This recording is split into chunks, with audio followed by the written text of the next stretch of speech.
Hey guys, welcome back to my review of Nothing's Shocking, the 8th episode of the 5th and final season of Gotham. Now first of all, I want to apologize for not posting a review of the 7th episode last week. Was a little bit under the weather, actually more like a lot under the weather, but I do apologize nonetheless. But I'm gonna try to make up for it on this video. I'm gonna be discussing the 8th episode first, and then I'm gonna be moving on to reviewing the 7th episode real quick. Talking majorly when it comes to said episode about the Easter eggs and references, and a little bit about a statement of opinion. Actually, my statement of opinion that I'm going to make about episode 8 is pretty much the same that I'm going to make for episode 7. Both episodes were amazing, but there was this major problem that kind of plagues this season of Gotham. So to get started over here and without wasting any more time, number 1, that statement of opinion. Now I have this little problem when it comes to this season of Gotham. Basically, this is the final season. Anyone who's watched 88 episodes so far over the course of 4 seasons is going to watch this season. So whatever Fox, Warner Bros, or the showrunners of the series are doing to advertise the series over the course of this season is really bad. I mean, they're spoiling a lot of stuff ahead of time, and I want to be a little bit surprised. Like, I don't really need to know that Shane West is going to be Bane. I want to see Eduardo and be like, are they going to turn him into Bane? And then by the end of the episode realize, yeah, probably they're going to do that. And then on the episodes that follow, start wondering, where the hell is he? Is he gonna show up as Bane, or was this just an Easter egg? And then be surprised at the end when he comes in the costume of Bane and referring to himself as Bane. I want to be surprised when I see the name Ace Chemicals, like, oh, they're gonna do that, they're gonna drop this guy into that vat, that's how he becomes the Joker.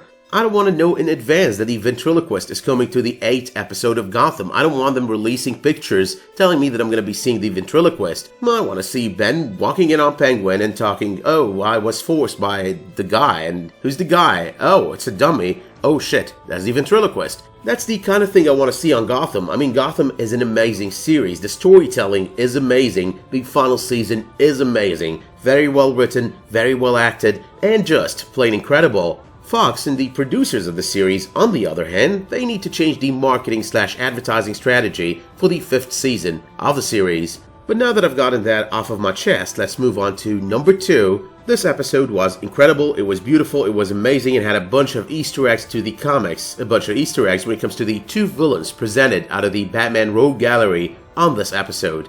Now the first of these 2 villains happens to be the Ventriloquist. Now I know that over the course of 2 episodes this season I kind of spoke of Nygma as a possible fill-in for the Ventriloquist from the comics. And at the time it kind of made a lot of sense. I didn't know that the Ventriloquist was coming, and the thought that came to mind was, okay, so they can't really do the Ventriloquist given the shortage of time, so what they're doing over here is they're kind of hinting at the character, giving the character a nod because the character was actually part of the No Man's Land arc in the comics, the one that this season is based on. Now I remember as well a lot of commenters got triggered over the course of these 2 videos, like how come you say that he is the Ventriloquist? But there's a lot actually to those scenes that I was speaking about over there, a lot that actually foreshadows that the Ventriloquist is coming. So, maybe I was wrong about the fact that Nygma was a fill-in or a nod to the Ventriloquist in so many ways, but nonetheless he was foreshadowing the appearance of the Ventriloquist. But let's connect the dots, cause that's a testimony to how Gotham is so good at throwing us some decent Easter eggs, kinda foreshadowing stuff that would come in the future. So for one thing, we've got the Demons Biker Gang, Nygma basically messing them up, and the fact that the Demons Biker Gang in the comics over the course of the No Man's Land arc happened to be the arch nemesis of none other than Arnold Wesker, aka the Ventriloquist. There is also the fact that Arnold Wesker had multiple personalities in the comics, which was paralleled by Nygma having the same over here, except one of his personalities was actually controlled by none other than Eduardo, which actually means he kinda parallels Scarface. He was actually the dummy over here. But number 3, there are a lot of statements over here that kinda remind you of the comics, very close to the comics. This is Mr. Scarface. It's not a doll, it's a dummy. Mr. Scarface is very persuasive, and of course the fact that Ben keeps correcting his name to Penguin as Arnold, aka Arnold Wesker, the Ventriloquist in the comics. I don't think I need to talk a lot about all the Easter eggs when it comes to the Ventriloquist over here, because we had all of that kind of foreshadowed already, like all the Easter eggs towards the Ventriloquist came through past episodes, and I've already just mentioned that, so yeah. Moving on to number 4, the other villain on this episode, Jane Doe. Now, Jane Doe is yet another villain from the Batman Rogues Gallery, and her appearance on this episode was quite amazing, even though I did hate at the end that both of these villains ended up being dead. That's really a minor issue considering the series won't continue past its 5th season, but what we're saying over here is that the Caped Crusader of Gotham is never going to meet these villains. But number 5, on one hand, the death of the Ventriloquist kind of represented the unity between Penguin and Nygma, and on the other hand, the death of Jane Doe kind of represented the struggle within Harvey from the past and the burden that he kept carrying around all these years until he finally met Jim Gordon. So it kind of explains and identifies why Harvey was the way he was when we first met him on Season 1 and why he was so easy to change, to take this chance, turn a new leaf when he first met Jim Gordon at the very beginning of the series as well. But number 6, speaking of Jane Doe in more detail, she kind of got a power upgrade on this episode. Now in the comics, she's not really a shapeshifter the way she's kind of presented on this episode, but she's instead very talented in mimicking other people's personalities, you know, their talks, their walks, their voices, everything, and the way she takes their looks is by wearing their faces.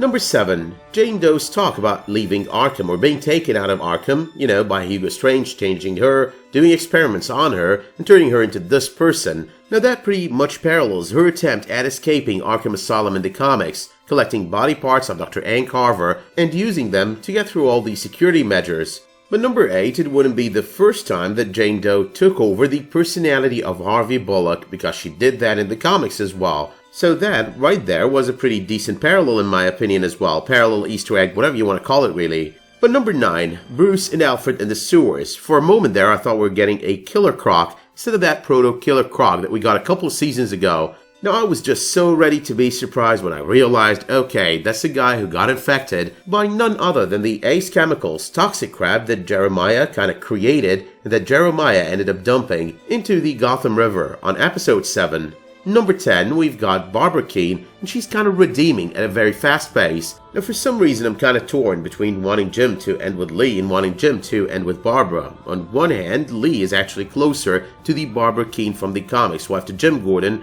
and on the other hand, Barbara Kean is actual wife to Jim Gordon and mother to Barbara Gordon, Batgirl, in the comics. But number 11 though, we can now look back at episode 7 and think of all the references and Easter eggs and start with the Zorro references, which were basically not about the most recent franchise of movies, but rather about the 1940 Mark of Zorro movie. We had the costumes, we had the Z-shaped wounds at the beginning of the episode, and we had Jeremiah fill in for Zorro at the very end in the theater. Number 12, I don't remember any CHESSMEN gang in the comics, so I started thinking maybe this is a reference to the Batman chess set. But there might be something that I'm forgetting over here that kind of parallels the CHESSMEN gang on the series, something out of the comics, or something that I've never read about, so if you do know about one, let me know in the comments.